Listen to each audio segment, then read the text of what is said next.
Fast. We did that word in our phrasal verb. Gobble, that's it. So eating really fast. They gobbled up, yeah. If they eat it completely, if it's all finished, it would have an up. How describe the bird? Like eating, right? Yeah. Peck. Yeah. So he pecked at the food, at the birdseed. Yeah, that's a good verb to know because it's pretty fundamental to birds. Okay, now here's this apparatus. Is that still running? Yeah, good. So if you've got those words,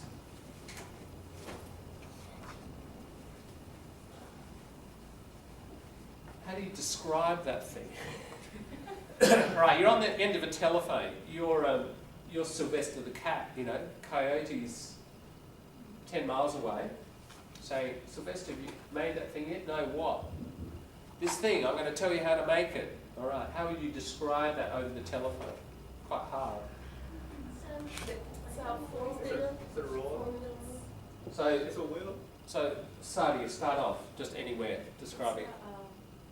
It's a vehicle like four wheels vehicle. Yeah, what is that thing at the bottom there? Looks like a skateboard. Yeah, Skateboard. it's a skateboard, Skateboard. or a roller skate. Yeah, roller skate, yeah. Yeah. With a magnetic. I think it's a roller skate actually, Yeah. because it doesn't have a platform. on Yeah, it. yeah. Roller So it's a skate roller skate. with a magnetic. Yeah, Sadia, keep adding to it. It has four wheels Yep. and in the front, iron is, what is that? Magnet. Isn't it magnet? That's right. Yeah. Magnets tied. Yeah. Up. Tied to a roller skate. So it's a magnet tied to a roller skate. Yep. Good. And a bomb in the Walid, do you want to go on? Bomb in the back. Yeah, now what kind of bomb is that? It's a grenade. Yeah. And a word at the beginning. Because we have put that thing on. we do. We'll get to that in a second. What? That is the pin. That's the pin. Pin. But collocation, it's a hand grenade. Oh, hand grenade, yeah. Yeah. You could say a grenade, but it's quite common if we're describing it accurately, it's a hand grenade. And Stick. it's bound. Bound would be more like bind is with string. So to bind. And then we could say bound. So the magnet is bound to or tied to, but just not a verb, is tied to the roller skate. And a hand. But this with a belt, Stick behind that. I'd say it's strapped. Strapped, yeah. Strapped. So it's strapped. Around I'd say it's strapped to the roller skate. Yeah. Is it called pinfall? Pinfall? Pinhole. No, it's pinfall. P-I-T-F-A-L-L. Say again. P. P-I-T-F-A-L-L. Yeah. A pitfall. We talked about that with arguments, like a fallacy. That's more like the metaphor there is like there's a hole in the ground and you're walking along and you don't see it and you fall in. That's it. Just metaphorically, it's like you're trying to give an argument, but you use a bad argument. There's a pitfall. There's a problem. You fall into it. So we could say there are many pitfalls in his argument, like holes, problems that he's fallen into. So not really related to this. No, John, what is called, when we use different method to catch the animals, Yeah. to catch the fish, Yeah. what it is called? A trap. Oh, a trap, yeah. Trap. Yeah. Certainly. And the collocation is you set Set a trap. a trap. So they're setting a trap. Yes. To catch the fish. Yeah, and that's what Coyote does over and over and over and over again with different mechanisms. Yeah. Or crazy devices. And a crazy device a bit absurd is a contraption. If someone says, what's that crazy contraption? It's like, you know, crazy machine, unusual looking, often made of unusual parts, a contraption. Yeah, so he's always designing different contraptions or devices, like device. But this suggests complicated and unusual. Yeah. All right, let's keep rolling.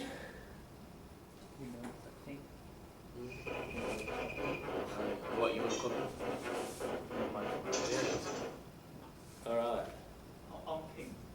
Yeah. Do it exactly the same, like you. Yeah, well, that unpinned would be, say, my buttons were off, and I got a safety pin, and I put it there, and at the end of the day, I unpinned it. That's more like, you know, that sort of pin. Pull the pin. Yeah, that is exactly what we say for a hand grenade. You pull, so he pulled the pin. You don't need to say pull the pin out for a hand grenade. He pulled the pin. Yeah. What about the magnet? Attached to. Yeah, the magnet was drawn or attracted. Attracted, yeah. Yeah, drawn towards. Yeah, because of the preposition, it's right. The magnet is getting drawn towards the birdseed. The red seat, that's it, yeah. Pellets. Sorry. Yeah. Thanks. Now, what about the roller skate? Yeah. Collapse. Yeah, it collapsed or it split. Collapse is more that way. I mean, it did do that. You could say that's more like for a building, the whole building sort of structure, vertical structure would collapse. Yeah. I'd say it split because the nut and bolt came undone. Came undone. When something comes undone, so you do it up, phrasal verb, you do it up, you do up a nut and a bolt, and then it comes undone, the reverse process. Even like, you can talk about buttons, you do up the button, oh, your button's come undone, it has come undone. Do you want me to undo your button? That's right, yeah, so you undo, and therefore, but if it does it by itself, that's what the cane tells me. It comes undone, it just does it by itself. Can we say came off? Yes, you could say that came off from the rest of the roller skate. You see that you can. I think you can see the point of this, can't you? You know, how you describe these really basic physical things, and I think you can almost do a whole course. You could do 6 months on this, and I don't think you'd exhaust all the possibilities. And this is like the foundation of any language, isn't it? You could, for any, you know, if you were learning French or Swahili or anything, you could sit there with these cartoons and try to describe this stuff. Because this, kids, you know, the next day, oh, did you see Coyote and Roadrunner, you know? They tried sticking the grenade and it came undone, you know. They just talk about cartoons and stuff, and they talk about physical stuff and how they play all the time. They just live in a very physical world of lots of material processes, so they're using this stuff all the time. A lot of it is verbs, and physical verbs.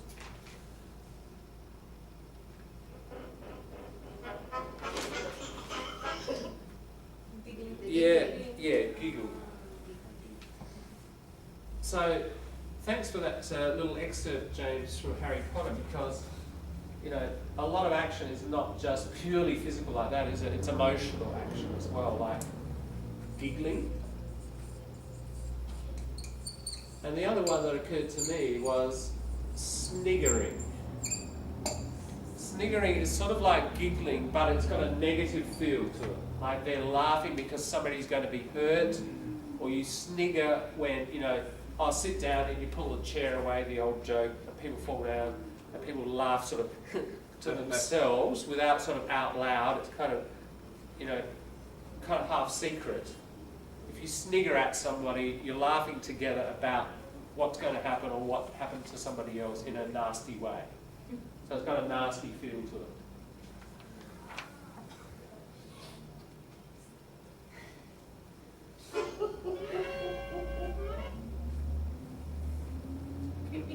Peep, yeah. Sylvester peeps over the top of the trench. There, it's like the edge, some drop like that. You could call it a trench. Peeps over the top, or the other word that must have the same root, peer. P-E-E-R, peers. He peers over the top. Peer means partner. It does, that's true. That's another meaning, isn't it? Peer, like somebody equal to you. I think it's got a different root, and I think that would be related to the word pair, to equal, and it's coming from a different root.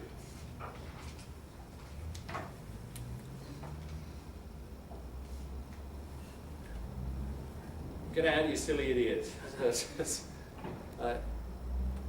Just, he pushes him down. He grabs him and pushes him down. I think that's a fairly clear one.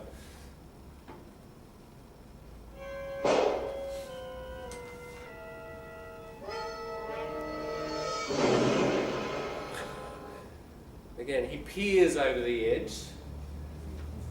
Then he sticks his head right up, we'd say. He sticks his head right up. What is called his ears came down. What did he call John? Despair. No, he's Yeah, let's have a look. Watch it again. Sorry, got back a bit far.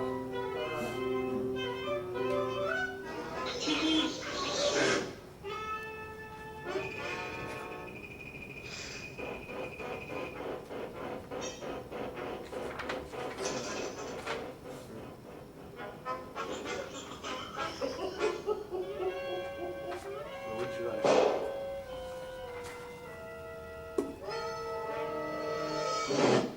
Yeah. His ears, okay. I think he realised that. His ears flop down. When something that's floppy is not stiff anymore. His ears flop down. Yeah. And like you said, despair. He realises, oh no, you know, this is going to happen to me. Yeah. There's quite a bit there, isn't there? 20 minutes. Okay, we'll watch it once more, and then your job in 1/4 of an hour is to write. Get all that language and write a 100-word process from beginning to end, using as much of this terminology and joining it all up as you can, yeah? Just write a first draft, leave lots of space. I hope you've got enough paper because I don't think I brought any. But have a go and give it to me and I'll look at it. Alright, so we'll just watch that bit again.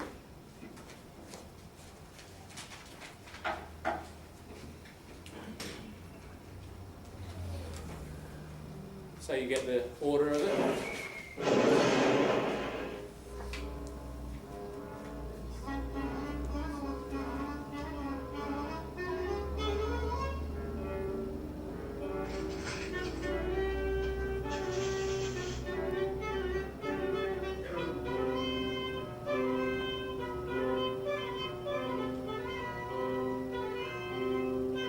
Now what I suggest you do, as you know, what I'm trying to do in here is show you things that you can do more and more and more of in your own time, and especially obviously when the course is end.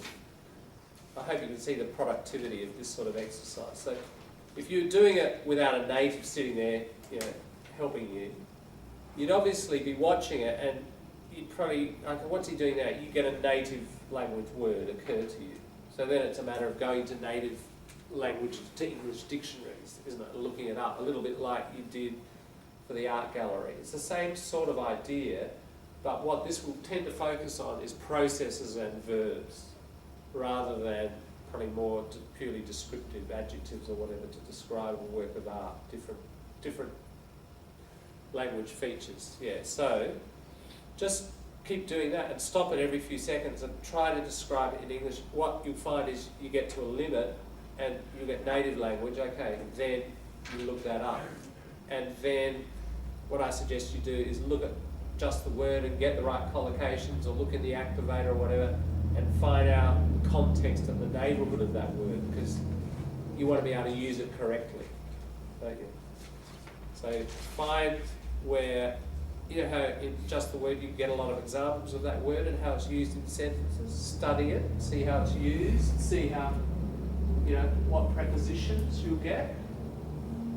Right, now I'm ready to write it. So it requires a bit of research and a bit of work to craft it really, really accurately. It would take probably a few, you know, an hour or two really to use all those resources and get a nice piece of 100 words, but we're going to do it quickly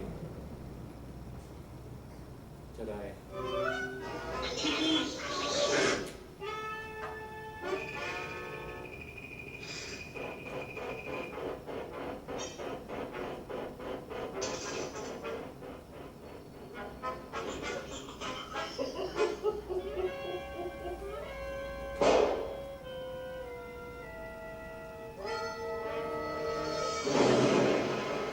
Right, there you go.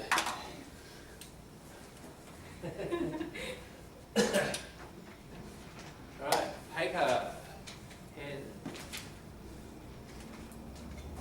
So what's 100 words based on? Well, it doesn't have to be 100 even, it's just whatever. It's based on that, Ahmed.